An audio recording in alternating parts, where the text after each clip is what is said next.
Senhor. E sucedeu que nos dias em que os juízes julgavam, houve uma fome na terra, pelo que um homem de Belém de Judá saiu a peregrinar nos campos de Moabe, ele e sua mulher e seus filhos.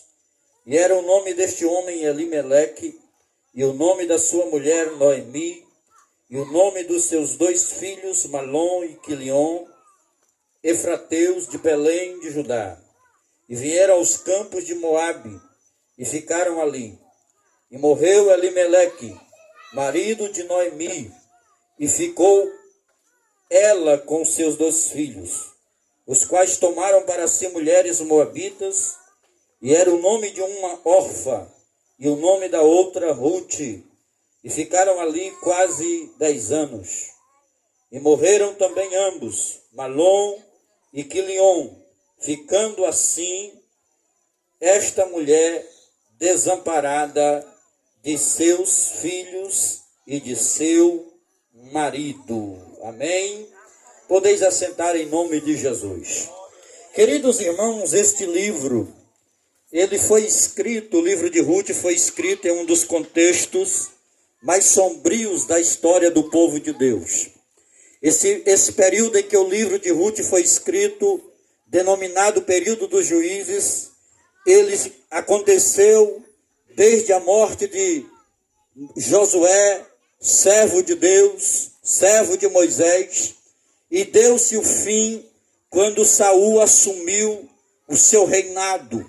Foi um período de quase 350 anos. E quando nós observamos aqui este livro, ele narra a história de uma família. Nós poderíamos falar muito bem sobre Ruth.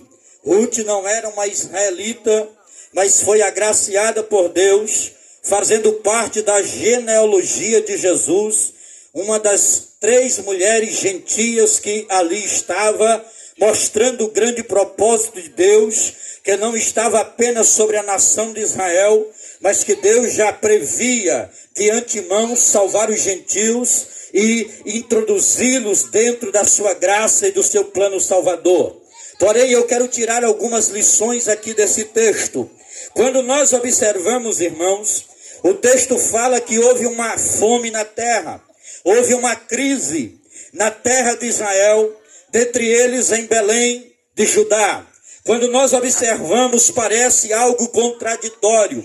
A palavra Belém, ela vem de 2 palavras hebraicas, Bet, casa, e Helém é pão, significa casa de pão. Parece um contraste muito grande. Na casa de pão estava faltando pão. E quando nós observamos, irmãos, a crise havia chegado em Belém. E quando a crise chega, ela afeta todas as pessoas. Ela afeta rico, ela afeta pobre, afeta branco, afeta negro. Não há quem possa escapar de uma crise. E quando nós observamos, Elimeleque, ele era um homem que possuía terras, ele era abastardo. Mas quando a crise chega, inevitavelmente nós precisamos tomar decisões. É incrível, irmãos, o quanto a gente tem que tomar decisão quando a crise chega. Neste momento de crise, que temos que tomar decisões. Nós podemos perceber que muitos, eles colocam seus pés na estrada da vitória, mas outros colocam os seus pés pelo lado da fuga, do fracasso na vida. E quando nós observamos este povo de Deus, este homem de Deus, juntamente com a sua esposa, ele agora toma uma decisão. Ele não quer enfrentar a crise como os outros belemitas. Ele queria pegar um atalho. E agora ele sabe que em Moabe havia pão, havia condições suficientes para a sobrevivência dele e para a sobrevivência da sua família. Agora ele toma uma decisão.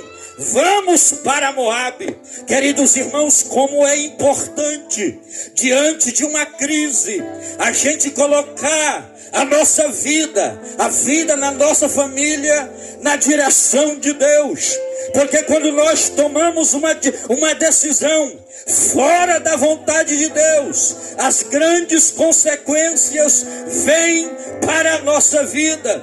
Consequências estas que são desastrosas, consequências essas que muitas vezes são irreparáveis. Talvez nesta noite, muitos dos que estão aqui estão vivendo algum tipo de crise, estão tendo que tomar decisões, e o Espírito de Deus, Ele trouxe esta palavra ao meu coração, para dizer para você, muita calma nesta hora, não se precipite na decisão que você deseja tomar, coloque a decisão que você pretende tomar diante da vontade de Deus, para que as consequências, elas não venham sobre a sua vida. Louvado seja o nome do Senhor. Queridos irmãos, quando eu observo que eles decidiram ir para Moabe, quem era Moabe? Os moabitas, eles eram descendentes de uma relação incestuosa entre Ló com a sua filha mais velha, o que significa dizer que isto era algo que estava fora do propósito de Deus, era algo que estava fora do plano de Deus. Não existe coisa mais dolorida na vida de um homem de Deus, na vida de uma mulher de Deus, quando ele decide sair do propósito de Deus. Existem consequências terríveis. Quantas e quantas pessoas, talvez você conheça alguém que, sabendo, foi alertado que haveria uma crise na sua vida, e agora toma a triste decisão de sair fora da vontade de Deus. As consequências chegam, os problemas aumentam, e muitas vezes isso traz amargura para a nossa vida. Queridos irmãos, quando nós observamos, Abraão, ele tomou uma decisão que não era para ser tomada quando houve crise. Ele resolveu descer ao Egito, e quando ele desce ao Egito, ele mente, quase acaba com o seu casamento. Só não acabou porque Deus interviu e não deixou que isso acontecesse. Nós precisamos entender que a nossa vida deve seguir o cronograma divino e andarmos dentro da vontade de Deus.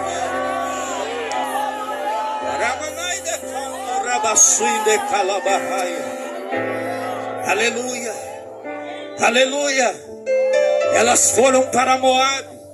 Quando chegaram em Moabe, começaram a acontecer as coisas. Primeiro, o marido de Noemi morre,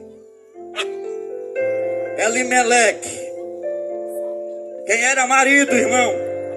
Marido era o referencial, era o provedor, era o exemplo da casa. Irmão, quando a gente sai da vontade de Deus, a primeira coisa que nós começamos a perder são os nossos referenciais.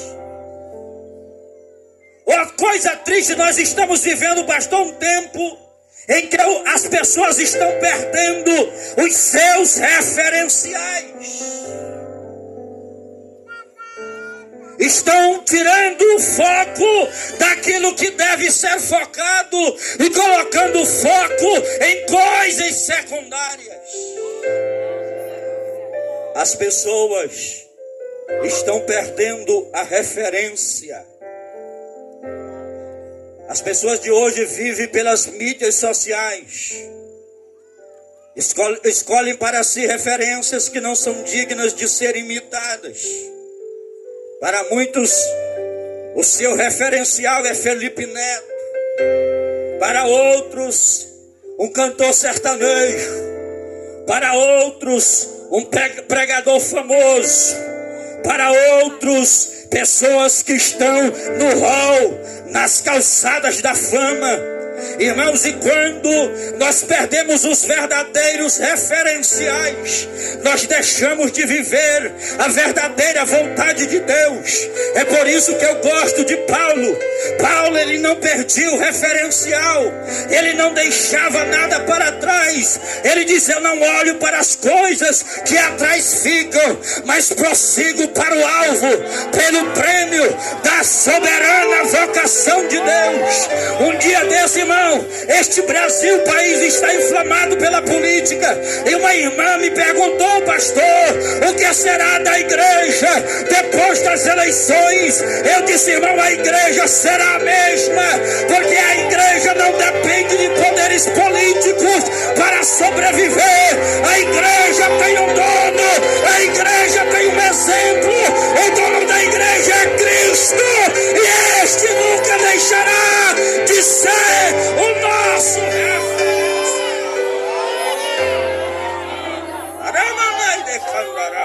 Se você sentir, pode glorificar.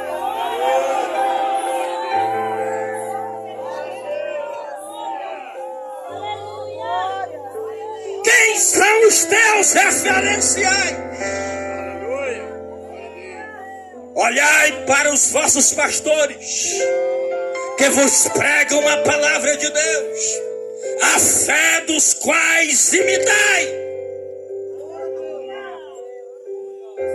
Referencial.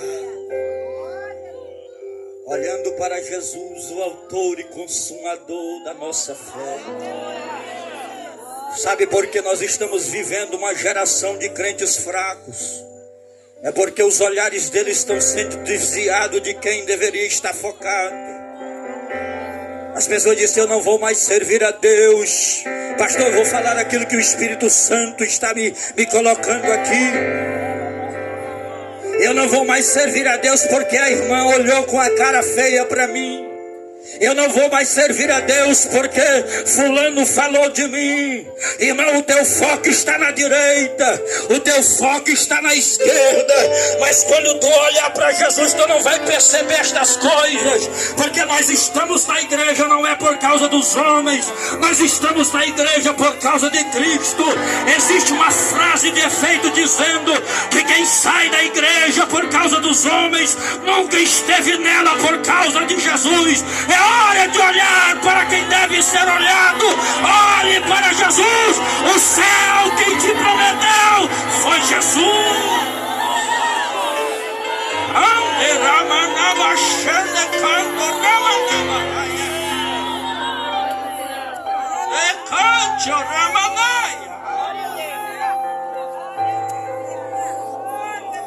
Para quem você está olhando nesta noite, eu quero que o seu olhar seja elevado a Cristo nesta noite. Eu quero que o seu foco esteja em Cristo nesta noite. Porque se o seu foco estiver em Cristo e o seu referencial for Ele, venha o que vier, aconteça o que acontecer, você permanecerá de pé.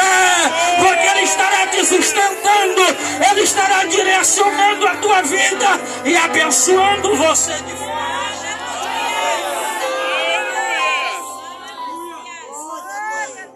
Glória a Jesus. Não perca os seus referenciais. Mas sabe de uma coisa, meus irmãos? Se não bastasse perder um marido, agora perde os filhos. Os filhos, a Bíblia diz que são a herança do Senhor. Queridos irmãos, muitos de nós, quem é pai aqui, levante a mão. Pai, mãe. Quem é o seu bem mais precioso? Não são os seus filhos? Aqueles filhos, irmãos, representam na conjectura da mensagem os valores. Muitos de nós não temos mais valores e princípios, porque o mundo está ditando o que nós devemos aceitar como aquilo que é valioso. Nós estamos vivendo em um mundo materialista, aonde o cristianismo está as pessoas estão tentando apagar o cristianismo e os seus valores. Quais são os valores do cristianismo? Família, louvado seja o nome do Senhor. Quantos filhos não respeitam mais os seus pais? Quantos filhos estão perdendo o valor de respeitar os seus pais? Dão mais valor aos amigos do WhatsApp, do Instagram. Mas eu quero te dizer que quando tudo der errado na tua vida, quem estará ao teu lado é o teu pai, a tua mãe. Então valorize os teus genitores.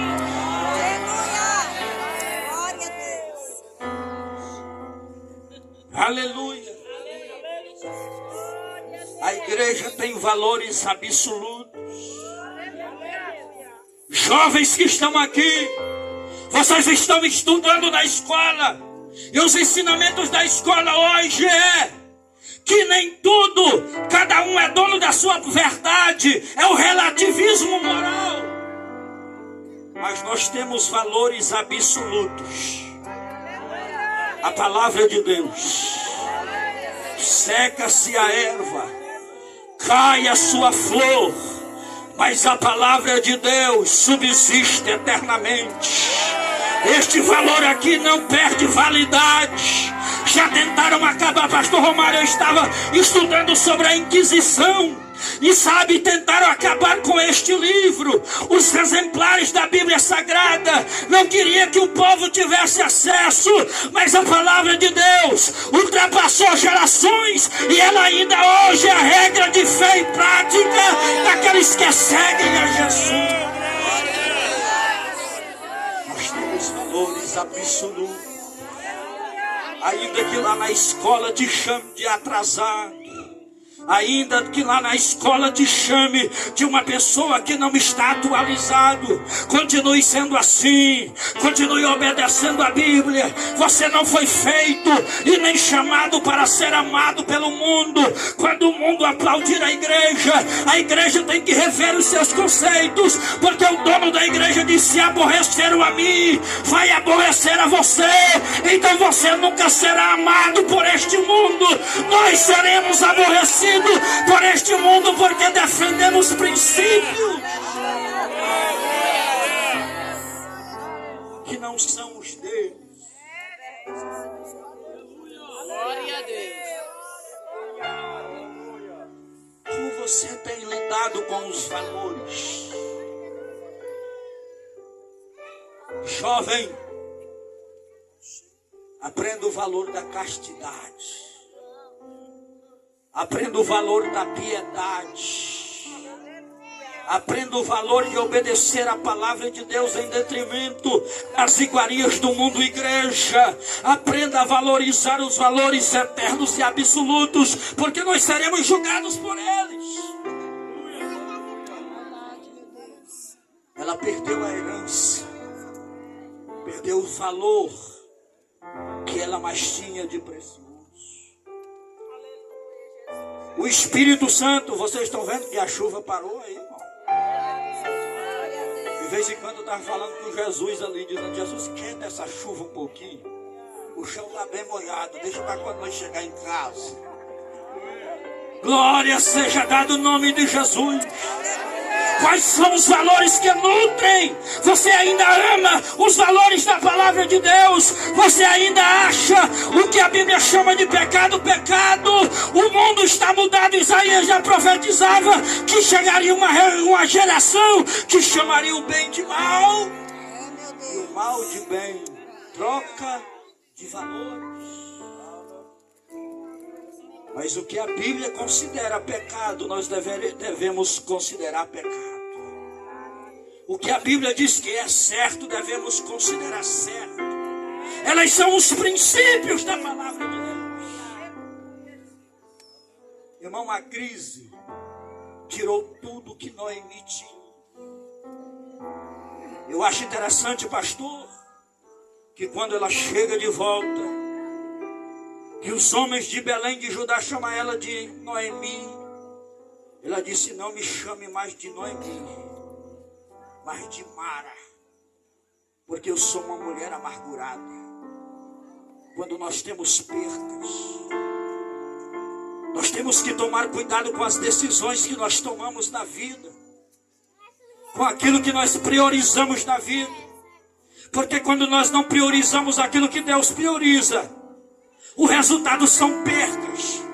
Percas gigantescas, que trará amargura ao nosso espírito, que dará um peso de consciência à nossa alma. Nós precisamos tomar cuidado com as decisões que nós tomamos. Mas sabe de uma coisa, o que me alegra é que Deus é um Deus de recomeço.